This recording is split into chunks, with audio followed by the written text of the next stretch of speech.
Powell running, throwing, caught, touchdown. The NFL may be a pass-happy league now, but you still need a productive rushing game to get by. Ask any recent Super Bowl champion and they'll happily explain to you that you can't win with a one-dimensional offense. With that said, let's dive into our annual rankings for all 32 NFL teams' number one running back from worst to first.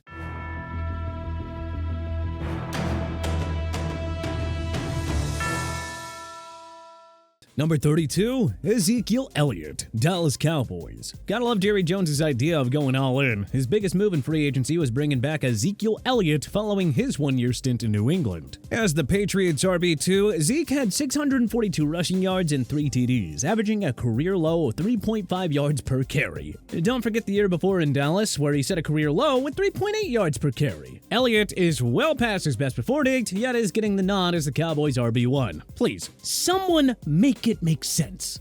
Number 31, Chuba Hubbard, Carolina Panthers. Hubbard's a tough one to rank here because there's a good chance that promising rookie Jonathan Brooks will unseat him as the RB1, or at least create an RB by committee situation. Hubbard replaces struggling Miles Sanders as Carolina's lead RB last year and finished with 902 yards and 5 touchdowns. If new head coach Dave Canales makes him the undisputed RB1, Hubbard could emerge as a top 15 or 20 RB by the midway point of the season, but we'll see.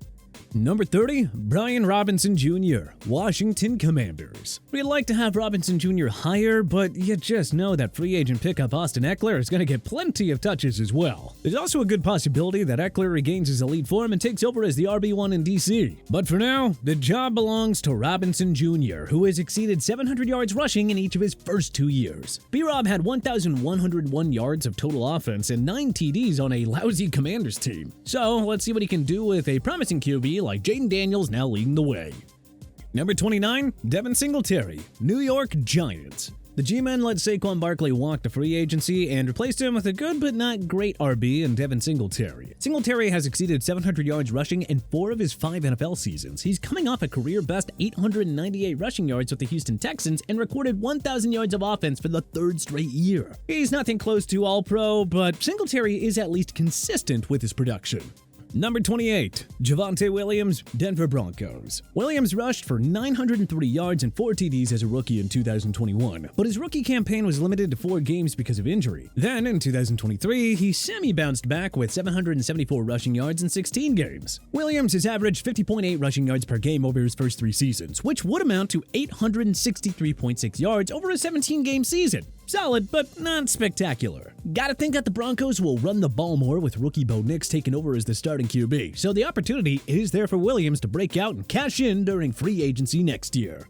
Number 27, Tony Pollard, Tennessee Titans. If Pollard were coming back to Dallas, he'd be higher on this list. But you know, we're pretty skeptical that the 2-time 1,000-yard rusher will retain his star-like form on a rebuilding Tennessee team with question marks all over the offensive line. Pollard goes from Dak Prescott to an unproven Will Levis, meaning defenses can focus more on stopping the pass. That does not bode well for Tony P. Number 26, Zach Moss, Cincinnati Bengals. Moss had a career year for the Indianapolis Colts in 2023, with Jonathan Taylor missing significant time. Moss rushed for 794 yards and 5 touchdowns in just 14 games, turning that into a 2-year deal with the Bengals worth $8 million. We don't doubt that Moss can rush for 1K in the Joe Burrow-led offense, but as a career backup RB up to this point, I just don't think we can really justify placing him any higher than this. Number 25, Zamir White, Las Vegas Raiders. White slots in as the new Raiders RB1 following Josh Jacobs' departure for Green Bay. White only had 121 carries over his first 2 years, so it's hard to evaluate what the Raiders actually have in him. What we do know is that Antonio Pierce will need to run the ball a lot given the uncertainty at QB. With a heavy workload behind a stout offensive line, White is in a pretty good spot to break out in Sin City this year. Number 24, Ramondre Stevenson, New England Patriots. After surpassing 1K rushing in his sophomore year, Stevenson was limited to 5 games and finished with only 619 yards and 4 TDs. The Pats handed him a 4-year extension worth $36 million, all but ensuring that Stevenson remains the RB1 in 2024. Given New England's question mark at QB, Drake May or Jacoby Brissett, I think it's a safe bet that Jared Mayo will want to run the ball aplenty, and that bodes very well for Stevenson and his fantasy football owners. Number 23, Joe Mixon, Houston Texans. Mixon's career body of work suggests that he deserves a higher placement than this, but it's really tough to project how the four-time Pro Bowler will fare with his new team, considering that the Texans also added All-Pro receiver Stephon Diggs to their offense. CJ Stroud has Diggs, Nico Collins, and Tank Dell as his top 3 receivers, to say nothing of stud tight end Dalton Schultz. Mixon's skill set tells us that he is capable of over 1K rushing and 1,500 yards of offense, but it all comes down to how many touches he'll actually get. Number 22, DeAndre Swift, Chicago Bears. After a career year in Philly, Swift signed a 3-year deal with the Bears worth $24 million. He immediately steps in as the new lead back over Khalil Herbert here. Still, Herbert is going to get his carries, and Caleb Williams had a prolific 3-headed receiving monster in DJ Moore, Keenan Allen, and Rome Odunze. So, who knows how much action Swift is actually going to get this year.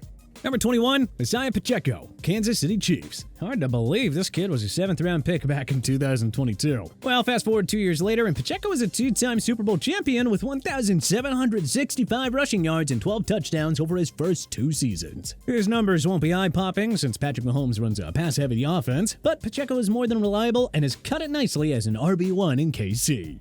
Number 20, James Conner, Arizona Cardinals. Because the Cardinals were irrelevant last year, you probably didn't notice that Conner produced a career-high 1,040 yards in 2023. The explosive and shifty Conner perfectly complements Kyler Murray's dual-threat style of play. With 3 straight seasons of over 1,000 yards from scrimmage, Conner is the opposite of a box of chocolates. You know exactly what you're gonna get.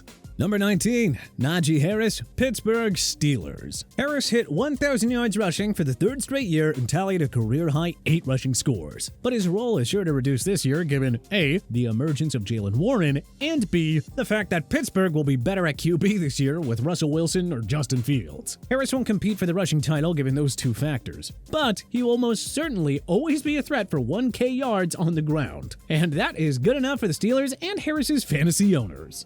Number 18, Gus Edwards, Los Angeles Chargers. Edwards exceeded 700 yards rushing in each of his 4 healthy seasons in Baltimore, despite never being a true RB1. He had a career year in 2023, recording 810 rushing yards and 13 touchdowns. You know the Bolts will be running the ball aplenty under new head coach Jim Harbaugh. So this should be the year that Edwards hits 1K rushing for the first time. Of course, you also can't rule out J.K. Dobbins challenging Edwards for that RB1 role here.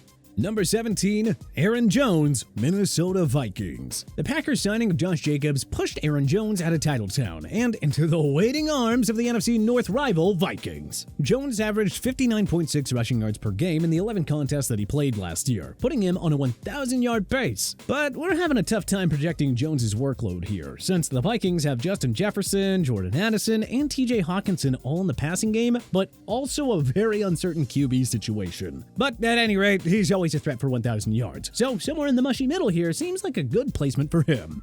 Number 16, Alvin Kamara, New Orleans Saints. Kamara missed 4 games last year, but still exceeded 1,100 yards from scrimmage for the 7th straight year. He does not belong in the discussion of elite running backs anymore, but Kamara is a safe and steady producer in New Orleans and remains a must-have in your fantasy leagues. Number 15, James Cook, Buffalo Bills. Cook became the first Buffalo to hit 1,000 yards rushing in 6 years, racking up 1,122 in his sophomore season. Only Christian McCaffrey, Derrick Henry, and Kyren Williams have had more. So hey, keep up the good work, Cook. Number 14, Rachaad White, Tampa Bay Buccaneers. After a kind of meh rookie year, White really broke out with 990 rushing yards and 1,539 total yards of offense. It remains to be seen how Baker Mayfield will operate without OC Dave Canales, but you know that the Bucs will keep pounding the rock under Todd Bowles. No reason to think that White's workload or production is gonna stop here.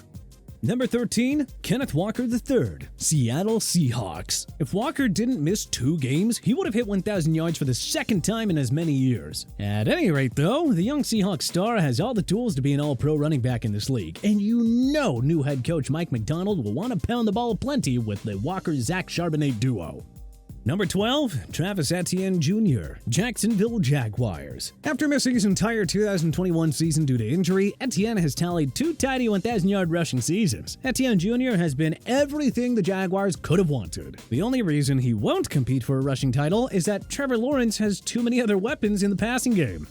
Number 11, Raheem Mostert, Miami Dolphins. We'd love to place Mostert higher, but you just know that Devon Achane is going to get plenty of carries here. Achane might even take over as the RB1, not to mention that Tyreek Hill remains the focal point of this offense. But still, in terms of production and skill set, Mostert belongs near the top 10 here. Number 10, Jonathan Taylor, Indianapolis Colts. Taylor would be in the top 5 if injuries weren't a concern, but he's missed 13 games over the last 2 years. So we have to take that into account for the 2021 rushing champion. But we all know what Taylor can do when he's at full strength, so here's to hoping that his body holds up. Number 9, Nick Chubb, Cleveland Browns. It's risky putting Nick Chubb here since he's coming back from a horrific knee injury that ended his season after just 2 games. But a healthy Chubb was a consistent top 5 RB, so we'll take the risk and keep him in the top 10 here. Despite missing almost all of last season, Chubb is 3rd in rushing behind only Derrick Henry and Josh Jacobs since 2019. If he stays healthy and retains his all-world form, Chubb will again be in the running for the rushing crown. Number 8, Josh Jacobs, Green Bay Packers. The 2022 rushing champion signed with the Packers in free agency following a 5-year run with the Raiders. No reason to think that Jacobs' production is going to slow down here. The Packers always have stud running backs, and Jacobs gets to run behind one of the league's best O-lines, and A.J. Dillon is still there to absorb the big blows in short yardage situations. So, another big year awaits Jacobs. Number 7, Breece Hall, New York Jets. Hall's promising 2022 rookie year was cut short by injury. He stayed healthy in 2023 and tallied 990 rushing yards and 5 touchdowns to go along with 76 receptions for 591 receiving yards and 4 receiving scores. Now that opposing defenses must focus on stopping Aaron Rodgers, Hall is bound to go off and build off last year's tremendous sophomore year. Number 6, Kyren Williams, Los Angeles Rams. Kyren Williams was 3rd in rushing with 1,144 yards, which is awfully impressive considering that he missed 5 games. He's got future superstar written all over him, and 1,500 plus yards is very much in play for the new lead RB in Sean McVay's offense. Number 5, Saquon Barkley, Philadelphia Eagles. A healthy Barkley was a top 5 running back during his tenure on a lousy Giants team. Now he gets to run behind a top-tier offensive line and an offense with Jalen Hurts, A.J. Brown, and Devontae Smith? Whew, if he avoids the injury bug, Barkley will contend for the rushing title. Do not be surprised if he sets career highs across the board here. Number 4, Jahmyr Gibbs, Detroit Lions. Remember when the Lions caught heat for using a first-round pick on Gibbs last year? How about 945 rushing yards, 10 touchdowns, a Pro Bowl nod, and a trip to the NFC Championship game as a rookie? And I think he's only going to get even more carries as the RB1 over David Montgomery. Gibbs was real good as a rookie. Now it's time to hit elite status in 2024. Number 3, Bijan Robinson, Atlanta Falcons. Arthur Smith didn't properly utilize Robinson, yet the rookie still finished with 1,463 yards of offense and 8 touchdowns. Now that Atlanta has a Pro Bowl quarterback in Kirk Cousins, opposing defenses must respect the passing game and not zero in on Robinson. A monster sophomore year is in store for B-Rob, who should absolutely be a dark horse contender for Offensive Player of the Year honors. Number 2, Derrick Henry, Baltimore Ravens. Well, this is unfair. The best running back of the past 5 years now joins the NFL's best rushing offense, led by the league's reigning MVP and top dual-threat QB in Lamar Jackson. Age has yet to hit King Henry, who finished 2nd in rushing last year with 1,167 yards and 12 touchdowns. He's gonna fit like a glove in Baltimore and should easily contend for the rushing crown, provided that the Ravens give him the necessary amount of touches. Number 1, Christian McCaffrey, San Francisco 49ers. Come on, like there was any doubt here. Run CMC finished 2023 as the NFL's rushing leader with 1,459 yards, which is awfully impressive when you consider how much work he does in the passing game as well. His 2,023 yards from scrimmage and 21 total TDs were tops in the NFL last year. So, a healthy McCaffrey is unquestionably the number 1 RB in football. Nothing more to see here. But what changes would you make to our rankings for all 32 NFL RB1s from worst to first? What do you agree with? What do you disagree with? Let us know in the comment section below. If you like this video and learned a thing or two, clicking the like button helps out a ton. And hey, we appreciate it. If this is your first time coming around to TPS though, subscribing is a great idea because we put out videos like this every single day. But as always, thanks for watching and we'll see you guys next time.